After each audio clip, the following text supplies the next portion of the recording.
Welcome, listeners, to this week's Good Old Gamers. I'm Lyle McClendon, and I'm here, as always, with the very disenchanted Brandon Gentry. Fuck off, everyone. Fuck you right in your little asshole. Ooh. Yeah, not your big asshole, your little one. You sounded seductive when you said that. You been keeping up with the Bill Cosby events? Oh, yeah. You purchased your full supply of sleeping pills yet? I have. Big time fan of Bill Cosby and his wonderful dreamy ways. Don't eat the pudding pops. You'll turn into a pudding pop. Oh yeah. Anyways, we're back again this week. We took a bit of a break to celebrate America Day. Yep, we got with to the America. families. Yeah. Hope y'all got to America too. We survived another possible ISIS attack, so we're all happy about that. Yep. Like, nothing happened. Good deal. Yep. People are doing their jobs, obviously. Great day to be an American. Yep. God bless America. America. We're going to go ahead and kick it off, as always. A little bit of news. I got some random shit this week. Some of it don't even really do with video games a whole lot, but it's excited, and I want to talk about it. It's in the same room. Comic-Con's going on this week. Yeah. And bunch of rumblings are coming out. Another big convention I'll never get to go to, probably. I'm going to go to fucking Comic-Con before I die. Comic-Con and E3 are the two big ones. I'd rather go to Comic-Con than E3, to be honest. E3, you're basically paying to get advertised to the whole time. Comic-Con's at least cool shit for nerds, you know? Yeah. I would love to go to Comic-Con. I would go more so, I think, than E3. Yeah. Something I heard that just adds to the mounting problems we're hearing from the Metal Gear Solid series. Apparently, Kojima Productions has disbanded.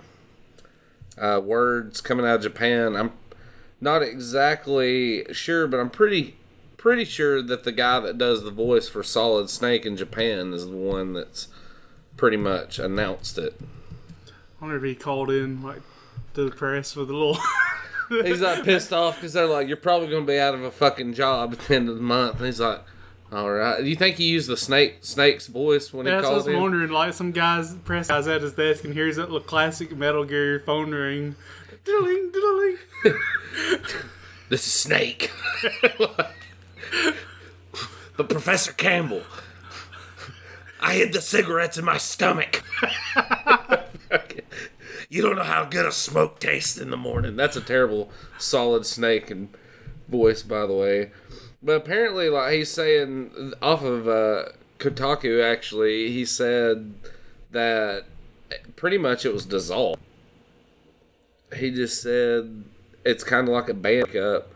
Kojima Productions got dissolved, and due to the team's hard effort, game is just about finished. So I think, like, after the way I'm taking it, after Metal Gear Solid 5, it's going to be something different. I've also read that after this, they're going to be focusing Metal Gear on the mobile market, which means they're going to shit all over the game series. Sorry, I didn't mean to play footsie with you under the table. Yeah, you did. I did, but don't tell nobody. We're telling that the whole fucking world right now. By the way, do you want to take one of these Tic Tac looking sleeping pills I got right here? Hell yeah, I love Bill Cosby's Dreamtime Fun Hour. That's probably going to end up being the episode title. More than likely. I hope so. But, I don't know, it's kind of sad to me. I really, really love the Metal Gear series. But it's kind of one of them things, if they're breaking up for the safety and the sanctity of the Metal Gear franchise, I'm all for it. I'd rather them, not be together than to keep, trying to force out fucking Metal Gear games that are canon to the ones now and just cluttered up more so. And, it's already cluttered, steeped with mythology and shit. They are kind of going to continue to fuck it up with the mobile market, but you can kind of ignore mobile a lot easier, too. So. I can completely ignore mobile if I want to. That's because I tried to. You know, I don't. There's so much shit on that. You know, anybody can throw. I mean, I say that loosely. You know, not just anybody's. I know there's a certain art form and tactic to coding and all that, but it doesn't take like a fucking genius to make a little Flash-based mobile game, for example, compared to making a multi-year project like Metal Gear Solid 5. You know, well, most of the games on mobile are just shit. The mobile market is a fucking garbage bin, really. Like, you make any shitty game and throw some either Google ads on it or some microtransactions, and you throw that cocksucker up there, and someone's going to be dumb enough to spend money on it. Oh, yeah. That's why it's gotten as bad as it is. And, I mean, you're hardcore fans of big series like that. They'll get it. Yeah. But, you know, like, I'm a hardcore fan for Metal Gear, and it's one of them things, not saying I might would at least try it and play it, but, you know, I'm not getting my hopes up real high for anything. Oh, yeah. And even games that I wouldn't normally like, playing them on a phone just sucks shit.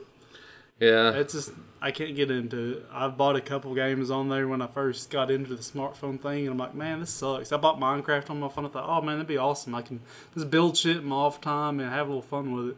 It sucks shit on the phone. Yeah, so I downloaded the Classic Boy emulator for my phone. Yeah, and I did the emulators too. You know, it's so motherfucking... Now, if you got like a Bluetooth controller or something, great, but who's going to be toting that around in their fucking pocket? Yeah, on the there's rag, some pretty you know? sweet little, like, fold-up Bluetooth controllers. I thought about getting one at one point, but I'm like, man, when I'm on the go, I ain't got the time to set up my phone as like a miniature TV and play games, you know? Yeah. And if I do have the time, I probably don't want to spend it playing video games. Yeah, doing other constructive things. Yeah, like beating my meat. Or Yeah. you're beating Bill Cosby's meat. I don't know. Sleeping at Cosby's house. Why is it that all great entertainers have to get people to go to sleep to have sex with them? I might not ought to continue on this conversation, because that might open a can of worms up, like, somewhere down the line. Fuck it. Well, you know, I was just getting in reference like Michael Jackson and now Bill Cosby, you know. Yeah. I don't know. Whatever. Maybe they're used to fucking corpses. I'm not sure. I certainly am. Yeah, they can't say no. Yeah. God, we're already in a dark motherfucking gray area. All right, more news. Capcom has started. They're starting production, and you can go and get pre-orders for Mega Man helmets, like wearable helmets. That look Lights up on the sides, yeah, everything. LED lights on the side, made of high quality ABS plastic. It's polished. Is there like any price? Did you say a price? $150, which Worth isn't it. bad. Worth it, dude. And that would look sick on a shelf, man. If you want it, you pretty much got to pre-order it now, though, because they're only making so many. Pretty much, if you don't pre-order it, you're not getting it. Oh man, I want one. I seen somebody on Facebook had actually posted it the other day, and I was just like, you know, sexy. Yeah, and the box it comes in is made to be a display case, so... Really? Yeah. So when you're not wearing it, you already have a display case for it. We might ought to get one for the good old gamers room, man. That'd be pretty sweet.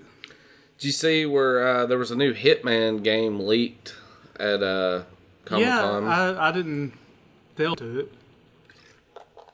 Neither did I. Just seen where I stopped keeping up with Hitman after the second one, to be honest. Stopped keeping up with them. Never, because I've never played any of them. I know, man, you played the first one. Yeah, we played the first one a little bit, but I never dove any deeper. I saw the Gauntlet remake that I've bragged about on the PC. I love that game. It's coming to the PS4 in August for $20. Really? Well worth it if you got a PS4. Nice. I don't see why it's not coming out for the Xbox One. Maybe it will eventually, but they added a pledge package or whatever you'd call it to Kickstarter, where people that pledged $60, you can actually, you know, it was going to be a download game. You pledge $60 and you can actually get a physical copy of. They're going to press so many physical copies of Shenmue 3 for PS4. Oh yeah, I saw that. I definitely. That's what's going to make me. That between that No Man's Sky and the Gauntlet, that'll probably is what's going to con me into getting a PS4 more than likely. give me a digital copy of Shenmue on the PC. Yeah. I've liked Shenmue, but I've never been like a fan that, you know, just had to have it. Yeah. So I'm cool with the digital copy. That'd be cool. I wasn't gonna say nothing about it. Did you see? I showed some of the footage for what they're calling possibly amazing Warcraft movie. I have not seen the footage because I haven't either. I'm don't steering care. clear of that piece of shit. Fuck that game. Fuck this movie. Fuck Blizzard. So yeah, fuck all that. Well, 36 more hate mails on the way. I give them no shit. Nope. They fuel my nerd rage. So whatever. I did. Speaking of films, though, I saw that they're already working on a Mighty Number 9 film before the game's even released. They're working on a film. Smart promotional tactic. Yeah. It's just to be funny if, you know, somehow the game flops, which I'm pretty sure it's not going to. But Yeah. if somehow the game flops, then they're just going to be left with half the movie. And Wah, wah, wah. like you told me earlier, people will be jumping out of fucking office. Yeah, buildings. people will be like you know, they'll be like, well, we just sent the call up to Dave on the night before. They look out the window and Dave just mysteriously flies by at about 200 miles an hour. I'm like, well, he must have got the goddamn memo, you know. The game's due out September 15th on every fucking platform you can imagine. I think if your shoe has a fucking LED screen on it, it'll play Mighty Number 9. I mean, Yeah. they released it for fucking everything. But Maybe some of you hip motherfuckers that are, you can drink your Starbucks with your right hand and play it on your fucking Apple Watch on your left hand, Yeah. you know. If those will do that, I don't know. Who cares? We're not talking about that shit because that's a whole other set of hate mail that's on its motherfucking way. We start saying fuck Apple. I will say the best thing that the Apple Watch is good at is taking your money. Yeah. It has never failed to do so in that. It fucking failed for me. It ain't, well, yeah, for us, I mean, but it ain't really game related. But did you see the Batman vs. Superman trailer? I have not. Pretty fucking, it kind of won me over on it finally a little bit. It kind of looks pretty good. And they showed the Suicide Squad trailer with Jared Leto as the new Joker. And he still looks like a member of fucking ICP. I don't like it. Yeah. Back on games, I'd say that they're making a new Baldur's Gate expansion. You know, after 25 years. Better late than never. No, this is actually for the Enhanced Edition, which is only a few years old. But Siege of Dragonspear. It's they say it's roughly 25 hours of gameplay, which I like. Fuck DLC. This is an expansion. DLC, you can get 25 hours out of fucking DLC. No. You probably spend them near the same price on it. You could get 25 hours out of DLC, but the fucks would break that in half for a future DLC installment. You'll be able to import your characters from the Baldur's Gate in the Enhanced Edition. They're going to add a new class, the Spirit Calling Shaman, whatever the fuck that's going to be. That's, you know, Baldur's Gate. I still haven't played the Enhanced Edition yet, but the original was based on 2nd Edition D&D. Yeah. There was no Spirit Calling Shaman class in 2nd Edition D&D, so I have no clue what it's going to be about. It sounds like kind of a druid type class, but it's going to have multiplayer. I've never played multiplayer in Baldur's Gate. I don't know what the fuck that would be like, so maybe it'll be alright. You never know. Never know. Sometimes they bring them old franchises back, you know. If they just keep the things that made people like them to begin with and then up the ante everywhere else, they might have an actual success on their hands. That's about all I got for news, though. Yeah, I've seen some of the hands-on Star Wars Battlefront. Looks fucking badass. I still ain't seen it. I'm going to have to check it out. Pretty badass. Not gonna lie. Well, I guess before we get into our tonight's topic, do you want to do your new segment, or do you want me to do my segment? Whichever. You go for yours first, and I'll do mine next, and then we'll get into yeah, like I told you, we're going to try some new shit since we shit can Retro Wars. Yeah. So my segment is Rage Rant. The Rage Rants is going to be about... I'm going to try to bring in more video game things than anything. But it can be about anything. But it's going to be about anything. Tonight's one that routinely pisses me off. Tonight's rage rant is about Pinterest. Turning every motherfucker with a smartphone or a tablet into Martha fucking Stewart. Yes. Like... There's nothing good comes from Pinterest in my life. I don't know about any of y'all, but it has brought me nothing but misery and woe. Let's see. You don't know how close to Brandon's wrist there have been razors at this point because of Pinterest. Yeah, I've been Pinteresting ways to slip my wrist in fashionable ways. On the cheap. Like... Every time I'm in the grocery store and the word Pinterest drops, my grocery bill goes up $20 each time. I shit you not.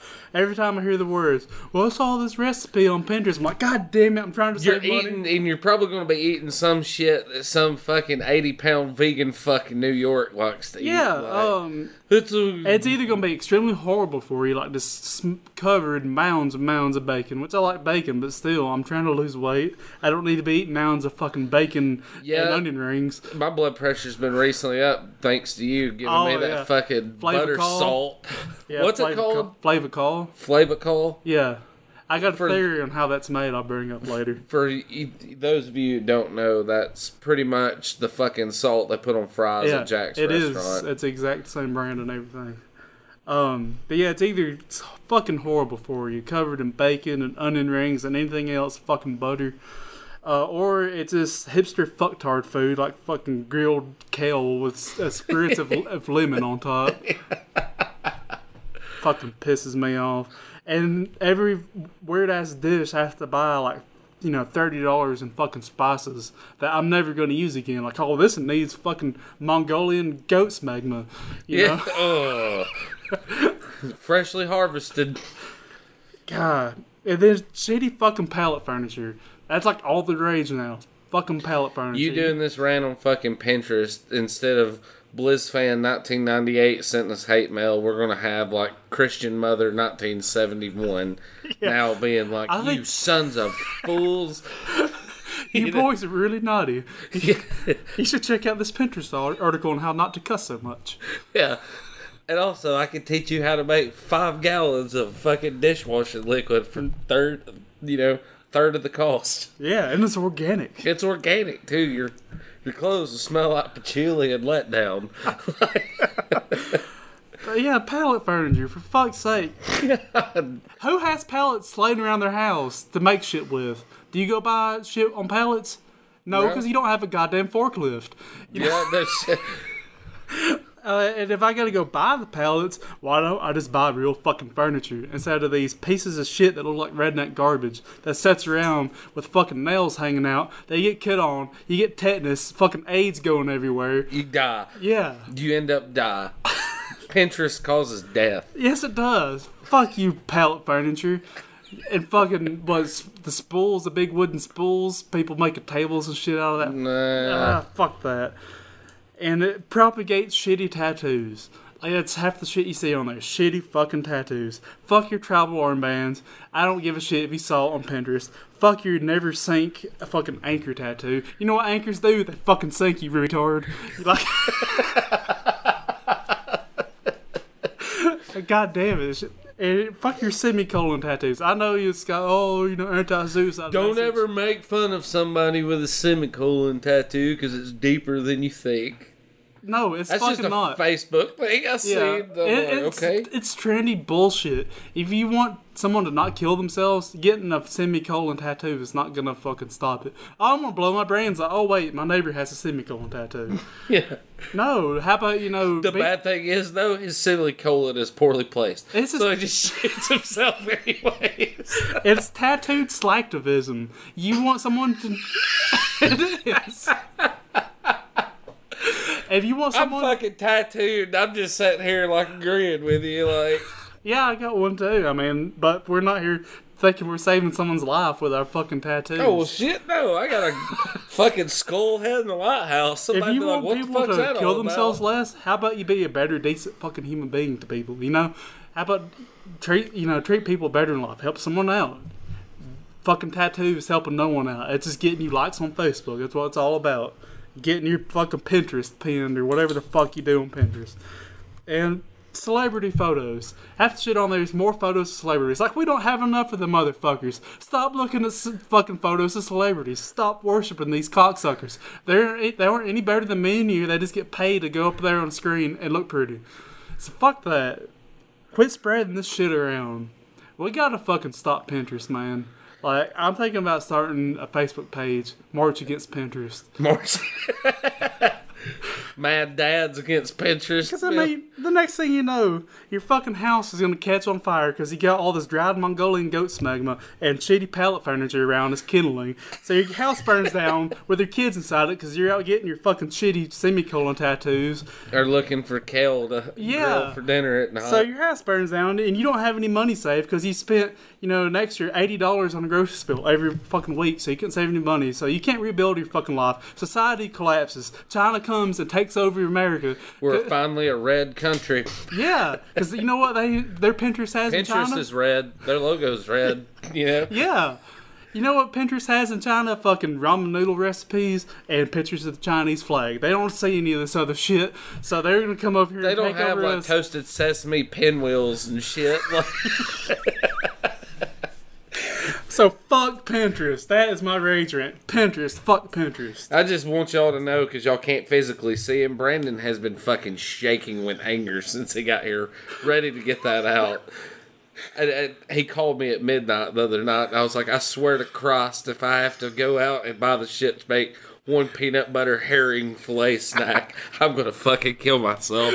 And I'm just like, well, just don't do it, Brandon.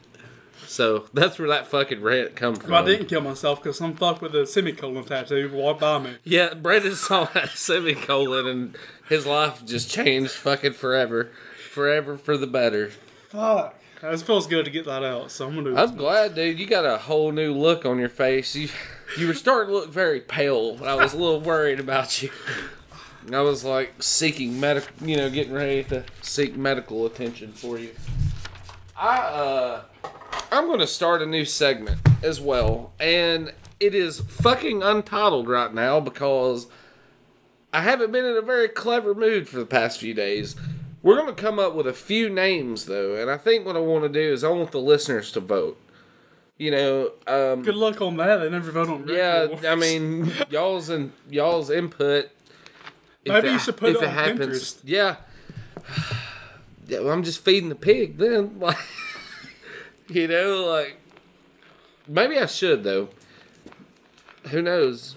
Something good may come up. Somebody might send me a fucking maybe I should card made out of macaroni noodles that tells me what I should name the show, Maybe I should eat my own fucking face, too. God damn it. Get some bath salts and just fucking eat your own dick.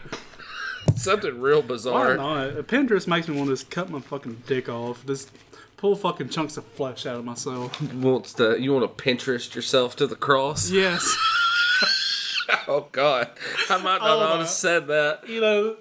This is going to piss off some deeply religious people, but I imagine if you're deeply religious, you're not listening to us anyway. No shit. You probably listened to the first episode. I saw a picture of Jesus getting nailed to the cross, and it said, man practices extreme acupuncture and cheats to death within 3 days. That's fucking amazing. That's just absolutely amazing. That made me way too happy. But yeah. I love the internet. But anyways, it's got multiple names. One of them I've been working is What the Fuck Arcade.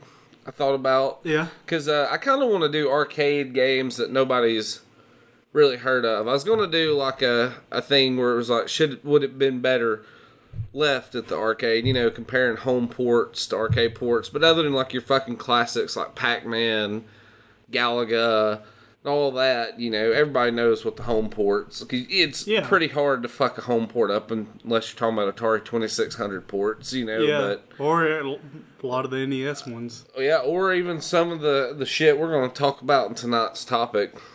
But the whole point, another one was Arcade Arson that you come up with. Yeah. But I'm gonna do a mix. Like, I'm gonna talk about some good games, some bad games. But my goal is to pretty much tell the listener about something they, recommend something they might not have heard of.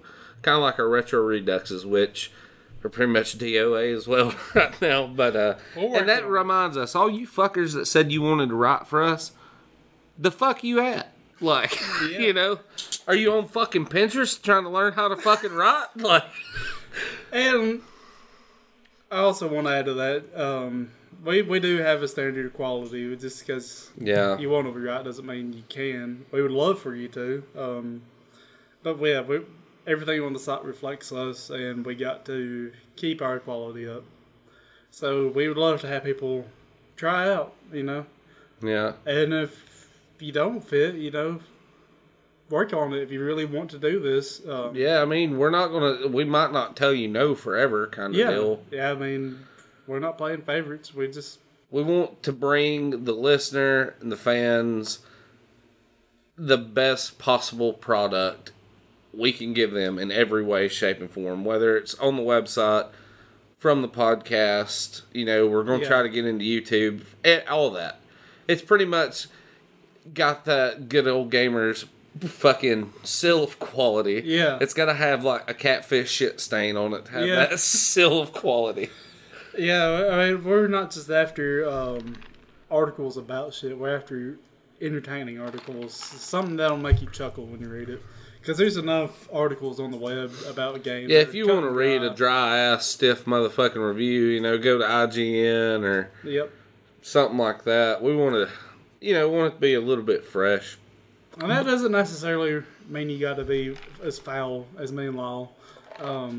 If there's plenty of good, you know, clean humor out there you can get into. Yeah, if you're a dry-humored person, I would personally like to have somebody on our Good Old Gamers team that we're working on, like, that had a real dry sense of humor. Because me and you just pretty much straight up, like, dick and fart jokes all the way to the end. Very slapstick. You know? Yeah.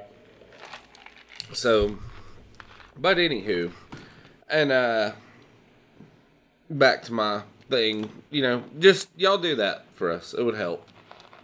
You know, long story short. Anywho, though, we're going to start with my new segment, and we're just going to call it Lyle's Untitled Arcade segment for tonight. The whole purpose of this is I would like us to incorporate more arcade gaming into our podcast, being that, you know, we're kind of, I guess we're still on a high from the fucking Southern Fried convention, so we're kind of, or I am, I'm hard in the arcades right now. But anywho, the one I'm going to throw out tonight is one called Amidar. It's a 1982 game that was made by Konami and published by Stern Hardware. It's a really fucking weird game. It's kind of like a Pac-Man clone, but kind of not. It's based on a Japanese game called Amidakuji, or Amida Lottery, or Ghost Leg. It's like a lottery in Japan, like a line system. Like they have a bunch of lines tethered together, you know, and it's like A, B, C, or D, and then the bottom's like 1, 2, 3, 4, 5. You just pick the letter and the number, and you scratch it off, and it's got like the path that, you know, there's a path that connects the letter to the number. Yeah. So it's a guessing game. But it's kind of loosely based on that. It's you move a monkey, a gorilla around. Oh, yeah, that's what I played earlier. I called it Pack Monkey. Pack Monkey. Oh, Pack Kong. Yeah. Donkey Man. That doesn't have the same ring to it. But anyways, you move this fucking monkey around like a rectilinear lattice frame. Kind of like Pac-Man. And you gather coconuts. The dots are coconuts, supposedly. Okay, you do this while avoiding enemies. The enemies are actually called the Amidar. Well, you have one button that's the jump button, and what it does, instead of you jumping, you pound the ground, and it sends the enemies up in the air. So if you're about to hit one, you can pound the ground, send it up into the air, and like run underneath it and clear it. Oh, sweet! I didn't get that part. Well, it starts. It bases the level design on evens and odds. Even levels, you play this monkey gathering coconuts. Odd levels, however, you turn into a fucking paint roller, and you have to roll paint lines while avoiding fucking pigs. The Amidar turning pigs. Don't understand that. really, but Japan. Yep, Japanese. When you pretty much draw all the lines, clear all the coconuts, or paint all the lines, you clear the board. And it moves on to the next one. The only other game, or the only other port of this I know that's ever come out is Atari 2600. You can get it on like the Microsoft Arcade thing on 360, I think, but I'm not 100% positive. How is that 2600 port? The Atari 2600 port leaves a lot to be lacked because it is a fucking Atari 2600 port. That's what I expected. And it plays very sluggish. And does it give you seizures? No, it does not. That's sweet. Well, it might give you seizures of anger. Okay. Like because it's well, it's nothing I'm unaccustomed to. Yeah, you're always seizing out of frustration, but Pinterest. This is fucking Pinterest. This is actually like if I wanted to go the route for an arcade, this is one I think that was if I wanted to use the home port for Atari 2600, this one is much better left in the arcade. It's kind of quirky. It's something different. I'd never played it up until earlier when I was gonna do my little review for it. And this segment might change. I might tweak it some more. It's pretty much just used to chew some time right now. Yeah. But, yeah. Amidar. Konami 1982 arcade game. You should check it out. You probably won't be able to find one of these cabinets anywhere around you in the wild unless you live next to just a badass arcade. But you can get it on MAME all day long. That's where I played mine at. So, y'all motherfuckers should check that shit out. I'll check it the fuck out. It ain't bad at all. Well, you want to go ahead and get into tonight's topic? Yeah, I do believe we should. I think there's a good chance I'm going to piss some retro gamers off tonight because I wasn't real happy with my assignment. Maybe you were with yours. I had some good experiences. Well, me and Brandon decided to take it really fucking old school tonight. Both of these are consoles neither one of us have ever owned, but they're both similar and they come out around the same time. Yeah. So we decided to do both of them. Brandon got the chance to review a ColecoVision. Yeah, I sure did. With a stack of games, and my assignment was reviewing the Intellivision with a stack of games. So, we got quite a bit to cover. Brandon, kick it off with what you thought. First game I played, because I recognized the name right off the bat, Montezuma's Revenge. Oh, AKA my run to the toilet after Taco Bell. I had drank that Montezuma tequila before, the real cheap shit, and that's what I was thinking about, this because I run to the toilet after that. Yeah, it's a fun little side-scrolling adventure game. You start off as this Indiana Jones looking motherfucker going in this temple, and it seems like it was somewhat randomly generated. Like every time I played a new game, the first room was the same, but after that it got switched up some. It requires pixel perfect ladder alignment. I don't know if that's particular to this version. I have a copy of it on Atari 400, and you do. It's got to be right on the motherfucking money. Yeah, and it's not even centered up with it. It's like slightly to the left of it, I think it was. If you're not perfectly lined up with that, and you need to get up in a hurry, you're fucked. Good luck. You went around and collected items like keys and swords and shit that auto-consumed when you just touched whatever they interacted with.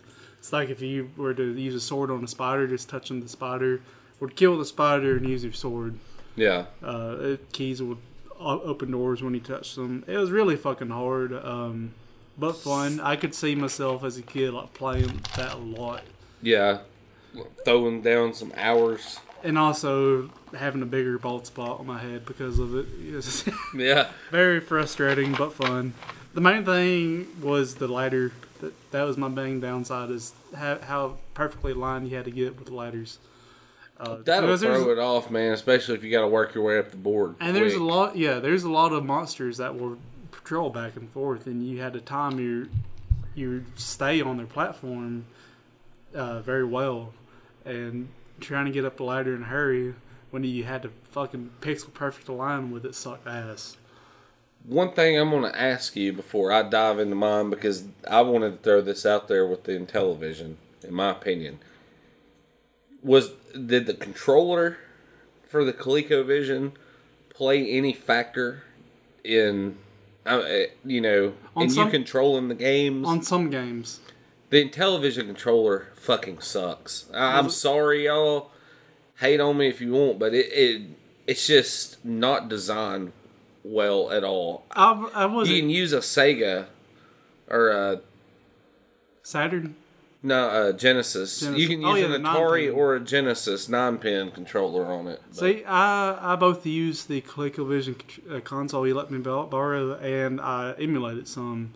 Some games, the analog stick on a 360 controller was like the best way to go. Yeah. And then most of the games, the controller for the ColecoVision was what you wanted.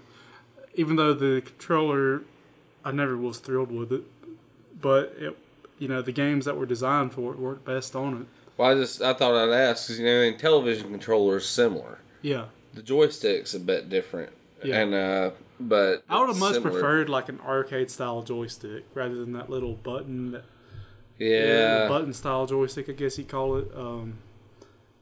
But yeah, other than that, if I would have had like something I could wrap my palm around, kind of like my dick. Yeah. It's a little bit bigger, maybe. Little flubbins. Yeah. Games where I had to use the number pad were sometimes kind of awkward, but not always.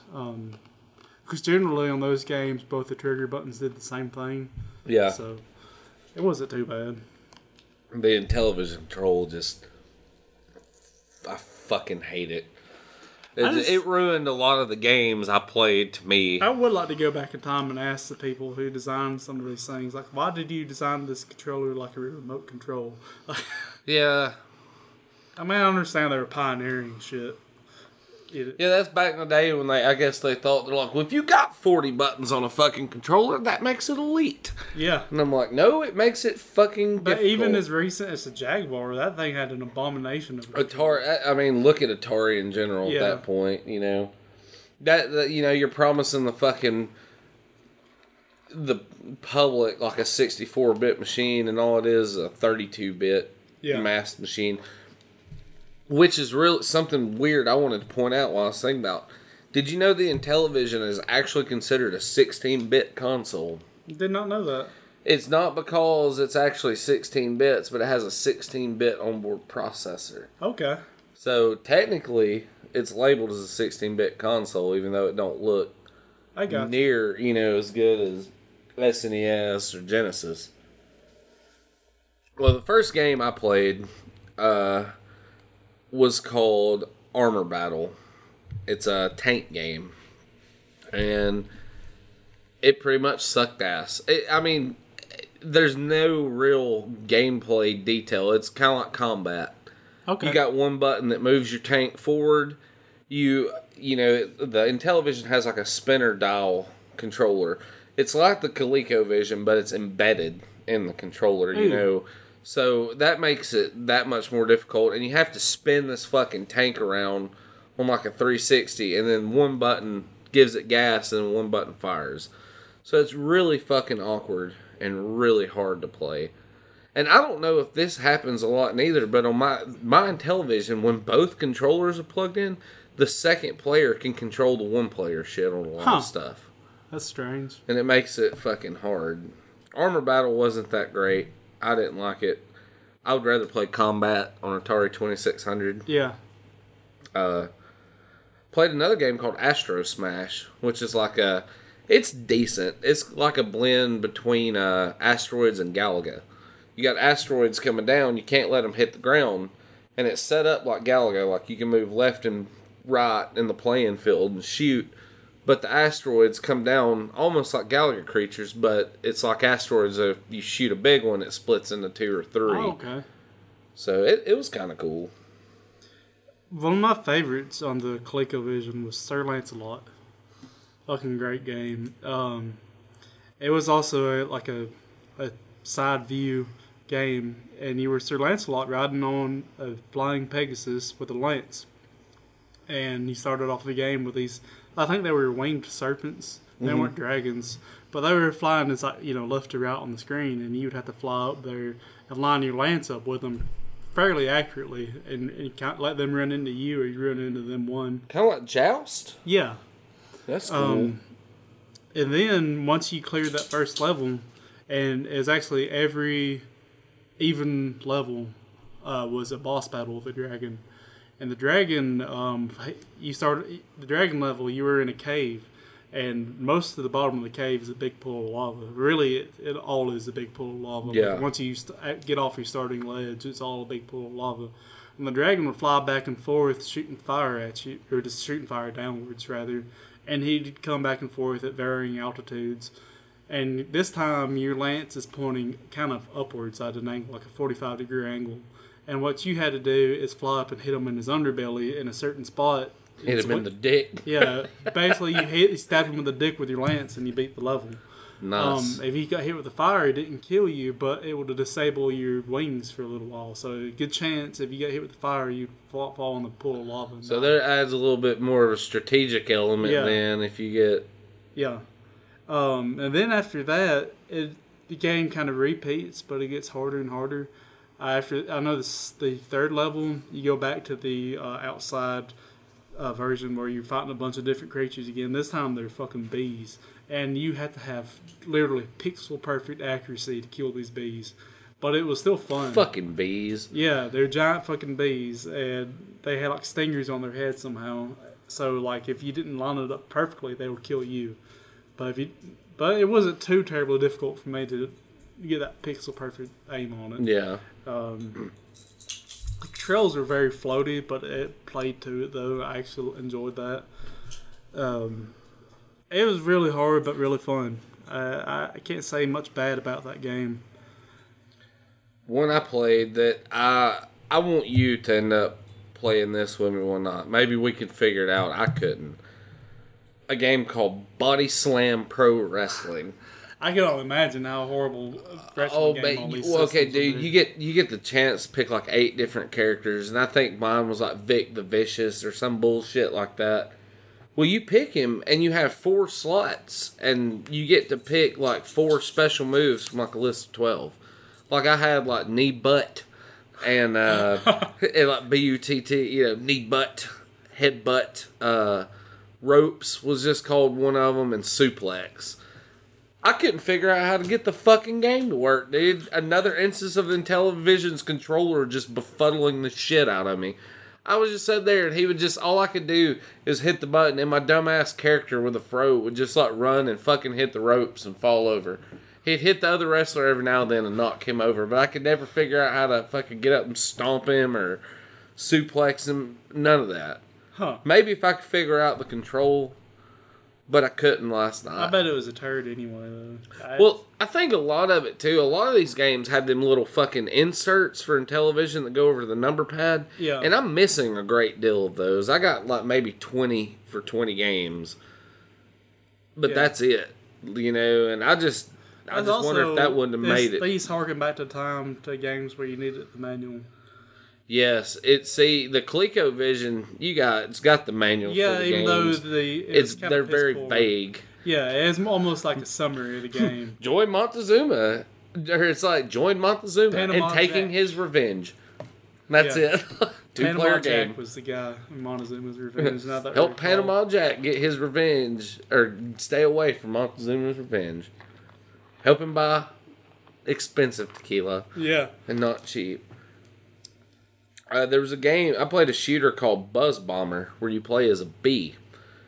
Or actually, you play as a can of bug spray with an arm that sprays your head. It sprays itself. And it's real fucking weird. He's just like getting himself off, like hitting this fucking nozzle. Like on top of his head. But you spray fucking bees. And when you spray and kill the bee, it leaves a honeycomb. Well, you shoot the honeycomb, get extra points, and you can shoot a hummingbird too. And that's all the game, but there is nothing else to the gameplay. Huh. You shoot bees and hummingbirds, like, it's like, fuck bees and fuck a bird.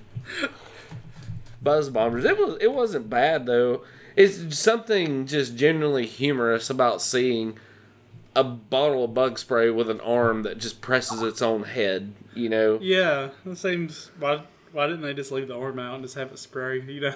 It's pretty funny, I thought. It's okay, though. It's one of the better actual Intellivision games. Like, it actually, you know, you can't really fuck up a shooter. You move left and right and have a fire button, so... Man, if we're talking about shit games, though, I think the worst game I played on the ColecoVision was Turmok the Barbarian.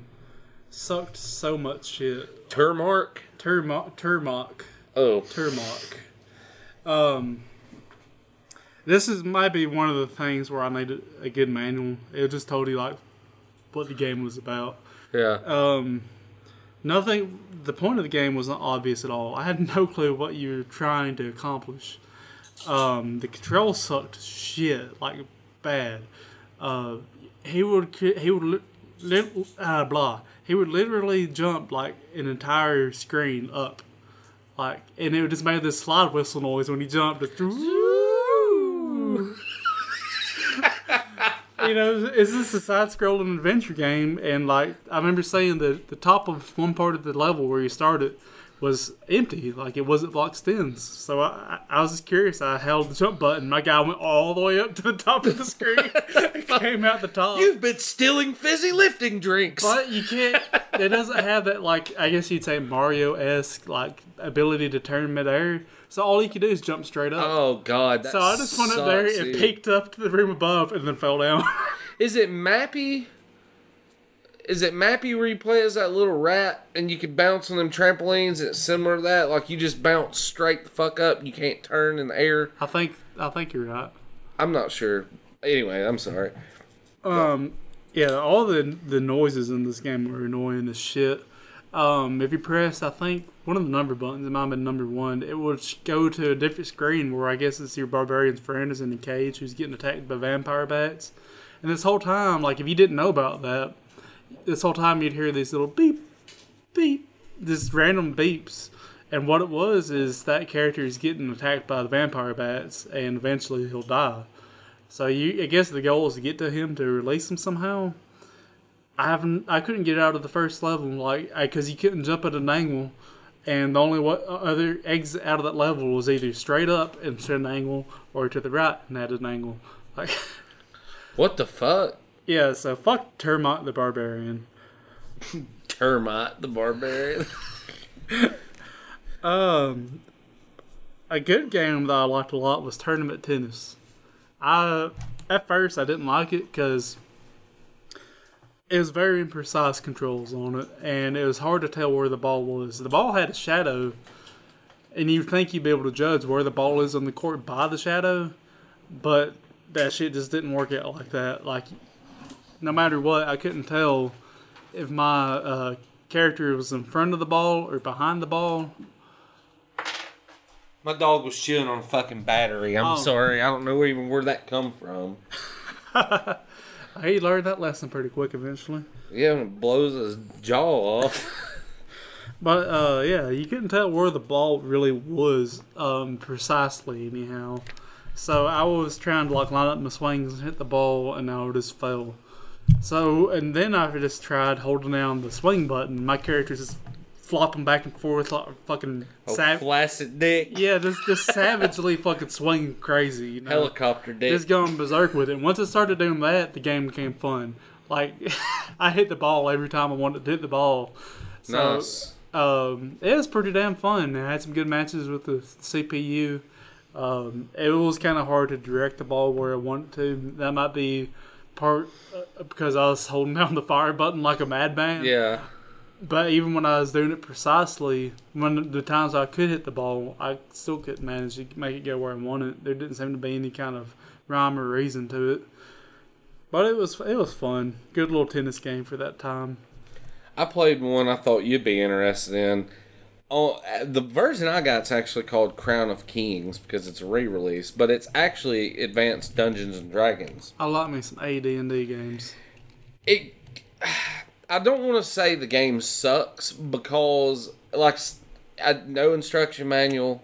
Oh yeah, but those games you need. I do have the insert for the controller for it, but it's still really fucking hard to figure out. But what I gather, it's got an overhead map screen, and you move a little cursor to where you want to start adventuring at. Like, I just pick some mountains. What makes these mountains turn blue? And you click the button.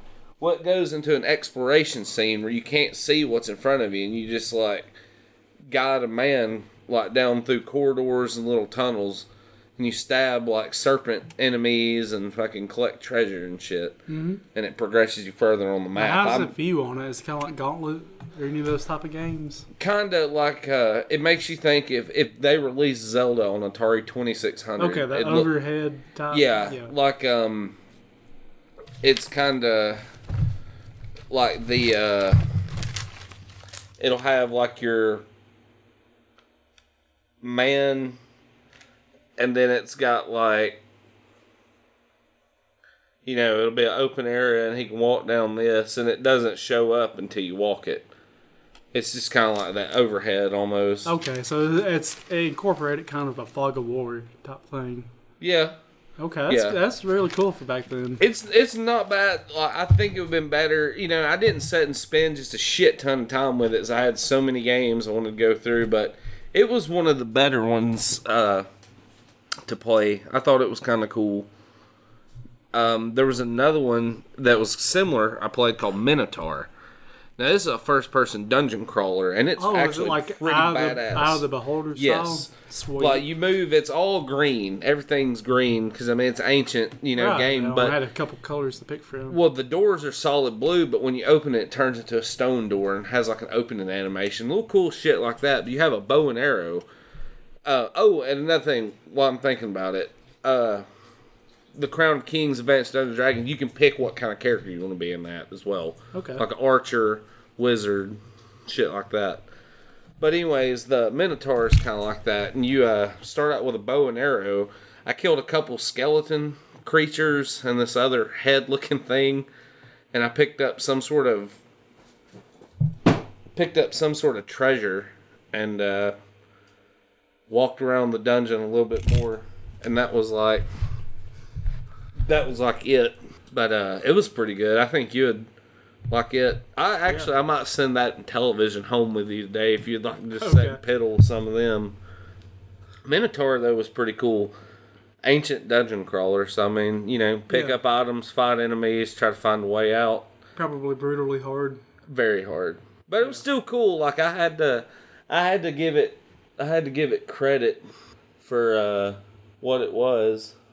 I'm sorry, you got some gangsters out there. It's it's Emerald's friend Becky and Jesse. They were coming over for dinner tonight. But anywho, they'll be okay. But those were Minotaur and Crown of Kings was badass. I like them a lot. And what I liked a lot was Blockade Runner. I haven't played it. It's like a first-person spaceship game. The spaceship you're driving almost seems like you're piloting a satellite almost. It's just like a square box that you see in front of you, and a couple of side thrusters. You were always going forward in the spaceship, and you had all these asteroids coming at you during the whole game. And the whole point, the main thing of the game was dodging those fucking asteroids.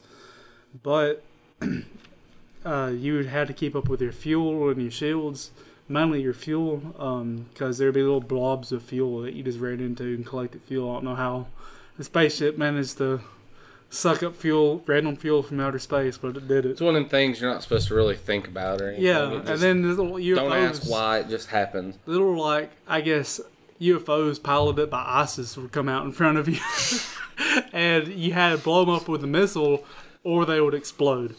They would just blow themselves up. They're like, our mission is successful. You either made them explode or they exploded. But you didn't want them to explode on their own because it would harm your ship somehow. I'm not sure how that worked either, but it was fun. It was really, really hard. And I don't think there was... It seemed like it would have been one of those games that never ended. Like, you could just keep going until you ran out of fuel. Because I played, I guess you'd call it a perfect game once. Like, I collected every single fuel cell and shot every single UFO I found, and I still ran out of fuel and just coasted to a stop until I got pelted to death with asteroids and died. So I don't know. if there is a way to beat that game, or if I fucked something up somehow with that, something I should have known about that I didn't. Might have been just something in the game. You never can tell with a lot of that old shit. Yeah. I've got literally out of the list of games I played, I got one more that was decent, and the rest of them are shit. I got completely. A few more.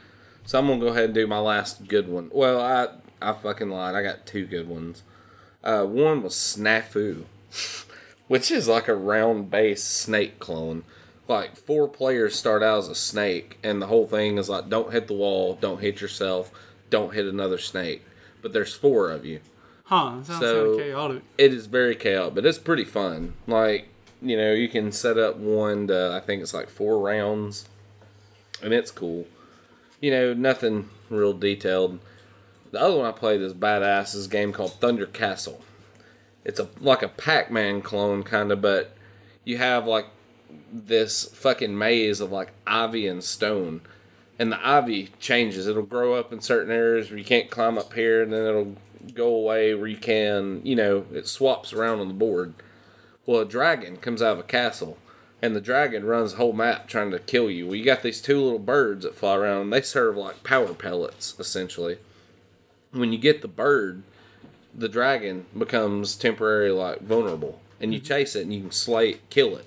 When you kill it, another colored dragon out, and you have to kill 3 dragons per level. You beat that, then you got to go try to kill a bunch of wizards. And I never got past the fucking wizards. They tear me up every time. It was cool though. Thunder Castle was what it was. I played one called Frenzy, which is like a modification of Berserk. Frenzy is badass. Yeah, you know, I sucked so much shit at it. Like, you know, I didn't Shooting diagonal is like fucking impossible almost in the Coleco version. Yeah, and I didn't understand some of it. Like, those aren't familiar with Berserk. It's almost an overhead shooter, I'd say. Yeah. And, you just have these like box-like levels and various enemies on there that you shoot, and they could shoot you back or whatever. You did, and like every room started off with enemies like right in your fucking face, and you had to deal with them immediately or die. But one thing I didn't understand is these smiley faces would come out there bouncing around, and it said robot attacks or something like that. Intruder alert, intruder alert. And a fucking bouncy smiley face would come out there. And you cannot fucking kill it. Oh, you can. You can? I killed the shit out of the smiley face. I didn't think you could, and maybe Berserk you can't. There's one of them you just gotta fucking run from it. Berserk, there's nothing you can do. On this one, you can. It starts off as a smiley face, and then it goes into like a neutral face, and then becomes a sad/angry face.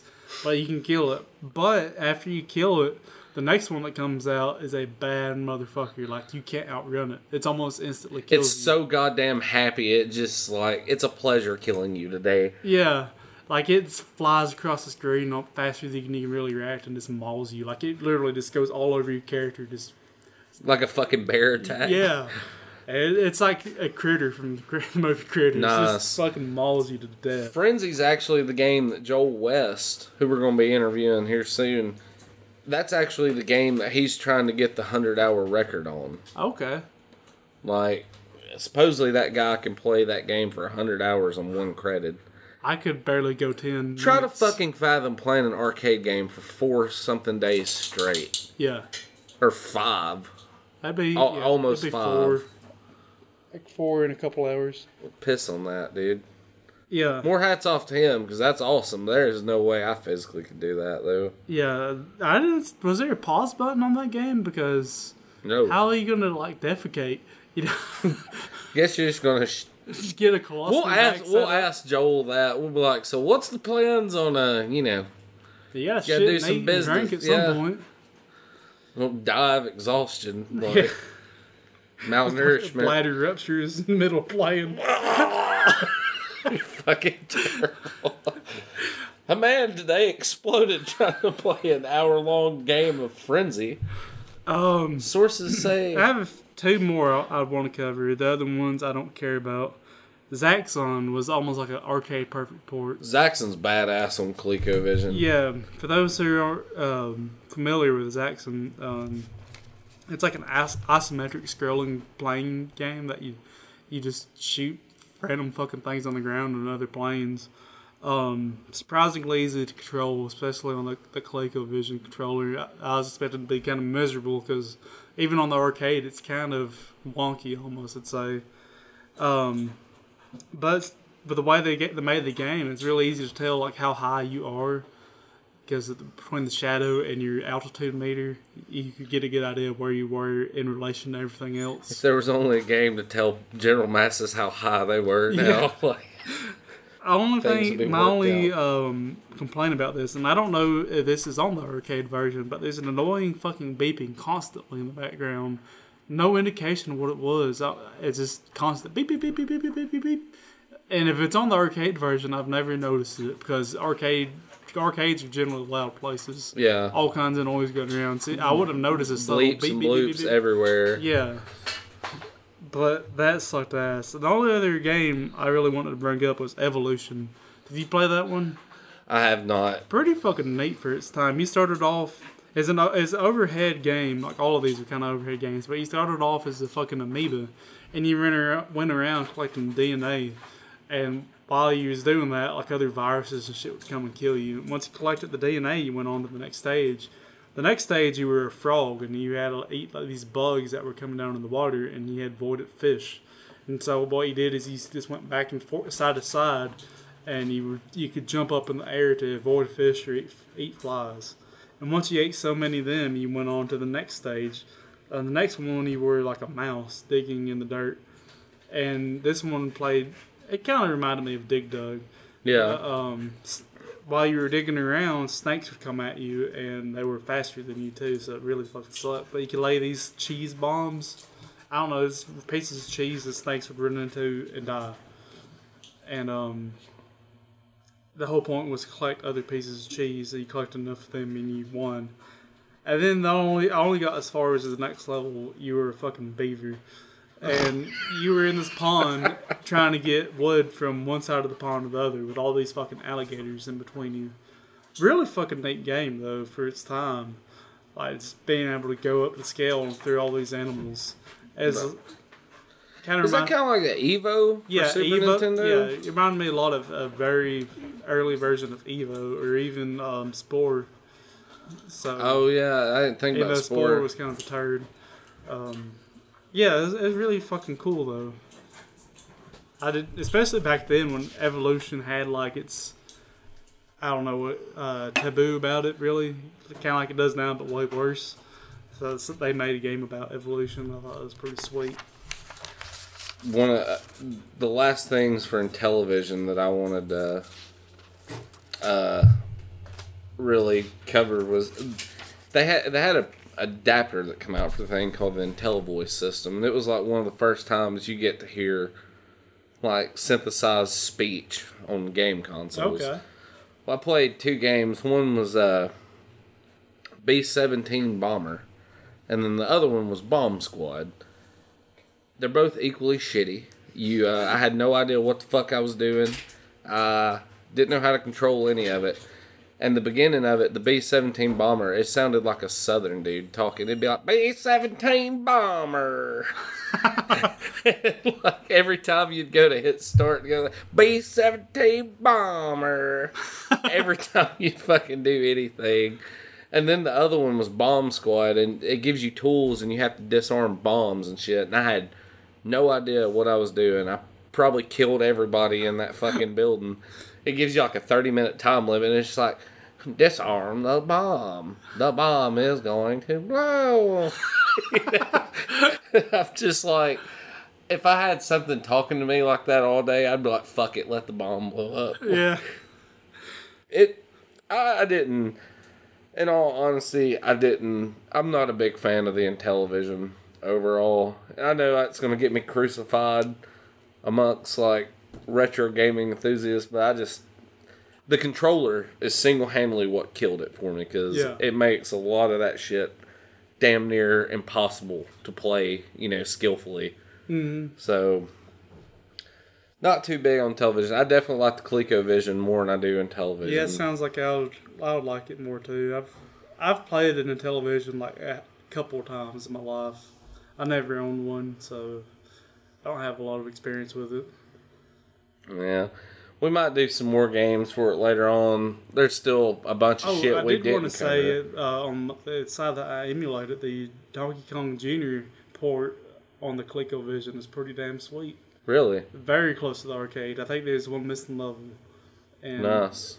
Played almost just like it. I'd wondered about the Donkey Kong port on ColecoVisions. I think it's pretty close too. Donkey Kong was good too. Nice. There's another one I played that sucked shit though. I can't recall. Burger Time was good. Nice. Very very close to the arcade. So it had a lot of good arcade ports on it. Well, that's cool. Yeah. That's more than you can say for like Atari 2600 arcade ports, like Donkey Kong Jr.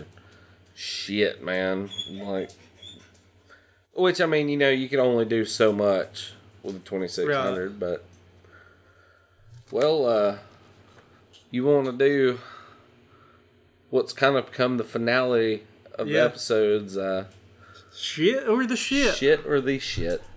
I wanted to bring in another game tonight, but I'm going to wait till we got a mixer because I want some sound clips for it. So tonight's shit or the shit, Sacrifice. You ever play Sacrifice on the PC? Have not. Sacrifice is pretty damn awesome. It's a third-person real-time strategy game released November 2000 by Shiny. One of their last, Dude, Shiny was a fucking awesome company. Yeah. It's one of their last, I guess you'd almost say independent type games. Like, it was like a big name game. Like, after that, they did like Enter the Matrix and games like that. More big production games. This is the first commercial video game that made use of graphics cards that could process clipping, lighting, and transformations. So it was kind of ahead of its time in a few of those points. The point of the game was you were a wizard, Eldred, and you would summon creatures and battle another wizard on whatever map you were on. And that wizard also had creatures summoned, and basically you would duke it out with his creatures. And you would gather souls from his creatures or places on the map that, and use those souls with summon creatures. Yeah. And to beat the other wizard, you had to find his altar and sacrifice one of your creatures in his altar to desecrate it. This is really fucking cool. Nice. And what it would do, like you'd go to sacrifice a creature, and their altar looked kind of like a circular Stonehenge. And your creature would kind of float in the middle of it, and all this light would gather around them to eventually like explode it, I believe. It was really fucking awesome. Just the gameplay alone, I thought was sweet. Does fucking Behemoth or like Nile do the soundtrack for it by chance? Like, I don't know. Is it like a fucking black metal, speed metal soundtrack? No, it's not. Other than summon creatures, you could cast spells that either damaged or healed creatures and shit. The single player mission or campaign though was really awesome. You were Eldred, who had ruled a kingdom at some point, and I'm trying to remember exactly, but you had a rebellion in your kingdom, so you summoned this demon called Marduk, and he was like beyond your control, and now you're just out to kill Marduk because he fucked all your shit up, and he's fucking everyone's shit up. And so you travel away from the world you were in. They're almost like planeswalkers of magic, I would compare them to. Yeah. And you go to this place where there's all these, there's like 5 or 6 gods, and you could do missions for each one. Like every time you did a mission, you start off in this place and you could pick another god. So it was almost like a create your own story type thing. Like you could choose different gods for different parts of the story to align yourself with. And depending on which god you aligned yourself with is what made what creatures and spells you got. So as you advanced, you know, if you like the earth god creatures more, you could do more work for him, or, you know, shit like that. But eventually you aided the other gods, or at least a god, in deicide. Like you'd kill the other gods, which is really fucking cool. So deicide should do the soundtrack for this game. Like, yeah, nice. Really great fucking story. Sounds borderline satanic as shit. It was. That's awesome. I think there were probably some people who criticized that game on that. It was almost a sleeper though. Like it didn't get a whole lot of press. I haven't heard of it. And it's not first person. It's third. third person. Okay. Behind the Wizard. I kind of want to say maybe I've heard of it. I think I've played it around you back in the day when it was like a new game. But yeah, for a real-time strategy game, a third-person view is really fucking unique. They're almost all the overhead view. Yeah. The Diablo It got a lot of style criticism thing. because of that, but I fucking loved that. I loved being in the action, you know? Yeah. More of a visceral approach. Yeah, to it it was very chaotic and awesome. It had a pretty awesome multiplayer. You could do it LAN or online, and they eventually released like a ranked online.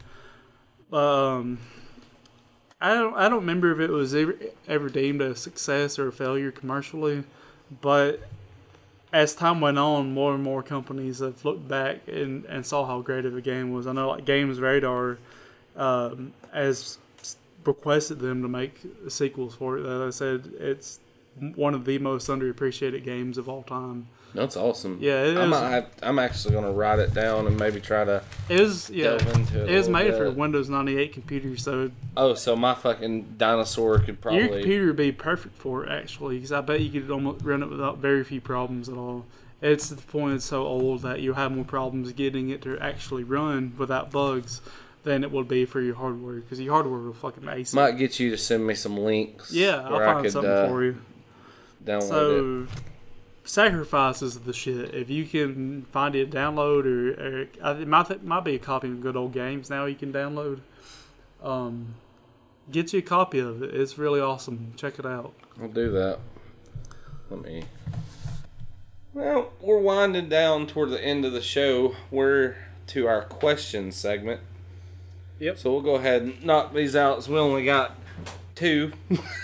So shouldn't be very difficult this week. Lynn Green wants to know, what games are we most looking forward to this year? I would say No Man's Sky, but I think that's a 2000. Yeah. All the games I'm really looking forward to come out next year. Yeah, Songbreaker's next year. Mighty Number 9's coming out soon. That looks pretty sweet. No Man's Sky is next year. Shenmue 3 comes out next year. Yeah. Pretty much. So on the immediate horizon, I'm going to have to go with Mighty Number 9. I don't know anything else. Metal Gear Solid 5 Phantom Pain's probably what I'm most excited about. It comes out September 1st. I'll have it. I guess that would be mine to answer that one. Mostly next year, though. Colin wants to know what we thought of E3. Oh, so It was alright. They didn't really drop just anything that just really blew me away. The No Man's Sky demo I thought was amazing. Yeah. But if you want to know what I really the Final Fantasy VII thing, of course, but all it was a fucking demo reel, so... Yeah, there's a link on... I posted a video on our page, Maddox's review of E3. I pretty much agree 100% with his review. Yes, dude, that's the best E3 review. The biggest announcement was no announcement. Like, it really wasn't that much. Yeah. Well, everybody I've talked to was like, oh, I was disappointed with Nintendo, and then somebody be like, oh, I was disappointed with Xbox, and I'm like, well, did anybody fucking impress anyone at this year's E3? It was kind of my deal. Cuphead looks sweet. Cuphead was badass. That was, I think, what Xbox, the coolest thing I thought Xbox had going. I need to actually show some of these other people Cuphead, because it's just amazing how that game looks. So weird. Yeah. But, next week, we're going to be covering Earthbound. Yeah. So, y'all go ahead and get your questions together for that. If you want to know anything about Earthbound, we'll have Brandon. He's our fucking resident expert on that shit. And we'll have Alex. Yeah, and Alex has had his grubby hands on Earthbound Beginning, so I'm interested to pick his brain on that. We'll have the 2 leading experts in our friend circle. You and Alex. We're the Coleman Earthbound aficionados. Yeah. y'all should start a Earthbound Kickstarter and donate money to it, so it'd be your Earthbound company. Yeah. That's what should happen. Yep. Speaking of random things, this doesn't apply to anybody that doesn't live in Alabama, but something that's badass they announced in Huntsville. They're opening a Pints and Pixels in Huntsville. Oh, sweet. Which is pretty much like a Dave and Buster's. Yeah. But it's like just pinball and arcade units. and That's pretty burgers. awesome. I thought that was cool. It's supposed to be open by the end of the year. Might have to have a good old party up there one weekend or some shit. Yeah. But as always, you can follow us on iTunes at Good Old Gamers Podcast on iTunes and on Stitcher, Good Old Gamers Podcast. Follow us on Facebook at facebook.me/Good Old Gamers Podcast. You can email us podcast@goodoldgamers.com, or Brandon, Good Old Gamers, or Lyle, all that shit.